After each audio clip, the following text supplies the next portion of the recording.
It is no secret that the cast of Expedition Bigfoot captures the imagination of viewers worldwide. But beyond the excitement, there comes a series of questions. How do they make a living? How much money do they make from the show, Expedition Bigfoot? And what other income sources do each cast member have? In this video, we'll uncover all those aspects and the net worth of the Expedition Bigfoot cast and where their money comes from. We'll also reveal how much the show itself earns and how much the cast members make from each episode. Join us as we uncover the financial mysteries of Expedition Bigfoot, Maria Mayer. One of the central figures of Expedition Bigfoot is Dr. Maria Mayer, a renowned primatologist, anthropologist, and National Geographic explorer. With her extensive background in scientific research and exploration, Dr. Mayer leads the team with a blend of expertise and curiosity, guiding them through the uncharted territories where Bigfoot is said to roam. As of January 2024, Maria is estimated to have a net worth of $300,000. In addition to her exploratory endeavors, Dr. Mayer is an accomplished academic with a background in anthropology and primatology. She has held positions at prestigious institutions such as the University of Miami and Florida International University, researching primate behavior, ecology, and conservation.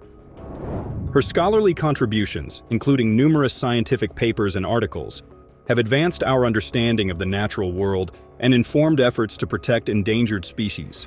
Dr. Mayer's passion for wildlife conservation extends beyond the confines of academia, as she actively engages with the public through speaking engagements, educational outreach programs, and media appearances. Her inspirational talks and engaging presentations inspire audiences of all ages to connect with nature, pursue scientific inquiry, and become stewards of the environment. While specific details about Dr. Mayer's income are not publicly disclosed, her multifaceted career likely encompasses a variety of sources, including show participation fees, speaking engagements, book deals, academic appointments, and consulting work. Her contributions to science, exploration, and education have undoubtedly earned her recognition and respect within her fields of expertise. Based on public information, it is speculated that Maria earns $8,000 a week, equivalent to an episode on Expedition Bigfoot. Russell Accord. Joining Dr. Mayer on the expedition is Russell Accord, a seasoned survival expert and former military officer. With his wilderness skills and tracking abilities, Accord navigates the rugged terrain with confidence, offering invaluable insights into the art of survival in the wilderness. With a net worth of $1.08 million, Russell continues to amaze fans worldwide with his interesting finds. Based on public information, it is speculated that he earns between $4,000 to $7,000 a week, equivalent to an episode on Expedition Bigfoot. Bryce Johnson. Bryce Johnson, known for his roles as an actor, filmmaker, and passionate Bigfoot enthusiast, brings his love for the subject to the team, adding excitement and curiosity to the expedition. With his enthusiasm and dedication, Johnson inspires both his fellow cast members and viewers, motivating everyone to search for answers. His genuine interest in uncovering the mysteries of Bigfoot drives the team forward, making the journey engaging and thrilling for all involved. Johnson's contagious energy and genuine passion make the expedition an exciting adventure, drawing in audiences of all ages. As a key member of the team, Bryce Johnson exemplifies the spirit of exploration and discovery, making Expedition Bigfoot an unforgettable experience for everyone involved. Speculation suggests that he makes between $4,000 to $7,000 per episode. As of May 20th, 2024, Bryce Johnson's approximate net worth is at least $947,954. Part of his income can be attributed to the fact that he serves as the corporate controller at Enerpac Tool Group Corp. and possesses around 25,138 shares of Enerpac Tool Group Corp. (EPAC) stock, valued at over $947,954. Ronnie LeBlanc, a Bigfoot researcher and investigator with a background in law enforcement, adds a layer of investigative rigor to the team's efforts.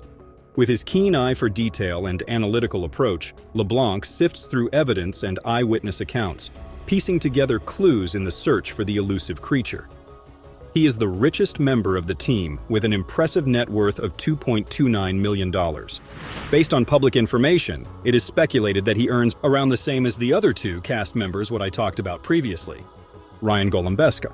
Ryan Golombeski, a wildlife biologist and field researcher, provides scientific expertise to the team's investigations. Drawing on his knowledge of animal behavior and ecology, Golembesk offers valuable insights into the natural world, helping to unravel the mysteries surrounding Bigfoot's existence. He has a net worth of $334,000. Based on public information, it is speculated that he earns between $2,000 to $5,000 a week for each episode of Expedition Bigfoot. Retman Mullis. Lastly, Retman Mullis, a survival expert and wilderness guide, assists the team in navigating the treacherous terrain of the expedition. With his skills in outdoor survival and wilderness navigation, Mullis ensures the safety and well-being of the cast as they venture deeper into the unknown. Based on public information, it is speculated that he earns around the same as Ryan for each episode of the show. Specific financial details regarding the revenue generated by Expedition Bigfoot are not publicly available. However, television shows like Expedition Bigfoot typically generate revenue through various channels such as advertising, sponsorships, syndication deals, merchandise sales, and licensing agreements. The exact amount of revenue generated by Expedition Bigfoot can vary depending on an idea that Glacier has deep crevices that humans sparsely explore, so that might be the perfect place for a Bigfoot to hide. Meanwhile, Bryce and Ronnie are still looking into the forest.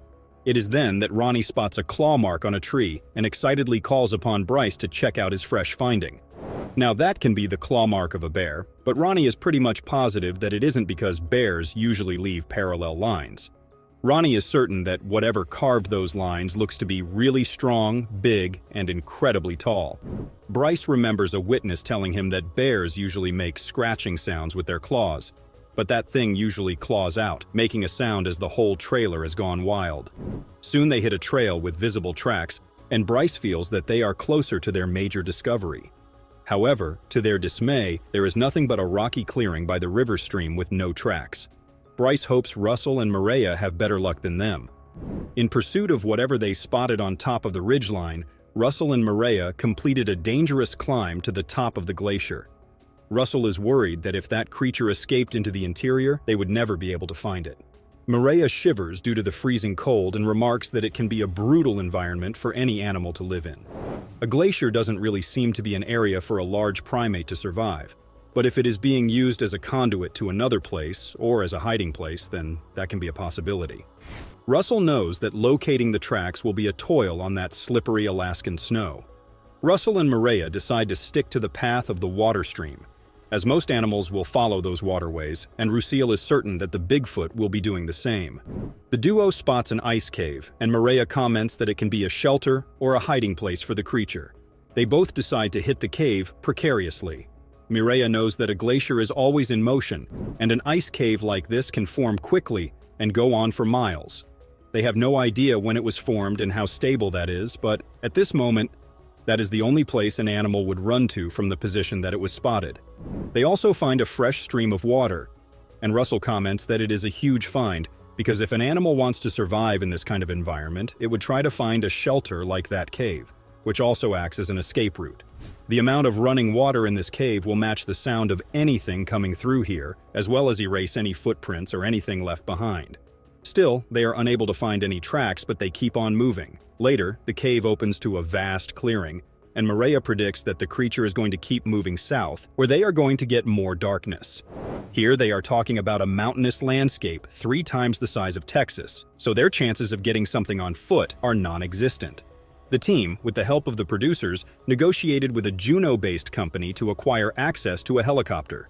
The team's goal is to reach the creature before it reaches the great expanse of the interior. Russell comments that once they are out of the snowfield and under the dense forest, they have lost their chance. Maria remarks that the bright snow is the perfect contrast, and anything walking on it will stick out like a sore thumb. Soon they spot the interior, and with much disappointment, they are unable to see anything worthwhile. Maria comments that the way science works is that you test, retest, and learn from your mistakes and past failures. According to her, with every failure comes the ability to really build on that, so that the next time they are out, they already have a solid base. With this expedition, they are not coming out empty-handed. 3 weeks later, the team has gone home while Bryce is taking a second look at their findings on the field. He remembers Maria and Russell leaving some really sensitive microphones outdoors, and those really picked up sounds all the time they were out in the wild. He listens to those recordings again and again and finds some indistinct humanoid voices, as if the Bigfoots are talking. Bryce insists that these recordings were taken in the middle of the night, the entire time they were out in that area, and they didn't come across any other souls. So he doubts whether the voices belong to some hunter or hiker. To confirm his allegations, he consults Dr. Ronald Cosper. If you are enjoying it so far, make sure to subscribe to the channel. After gaining his master's in linguistics from Cornell University, Dr. Ronald Cosper built a career out of studying rare and complex languages. In 2018, he published a study based on the notorious case of Albert Ostman, a Canadian prospector who was allegedly kidnapped and held captive by Bigfoot for days.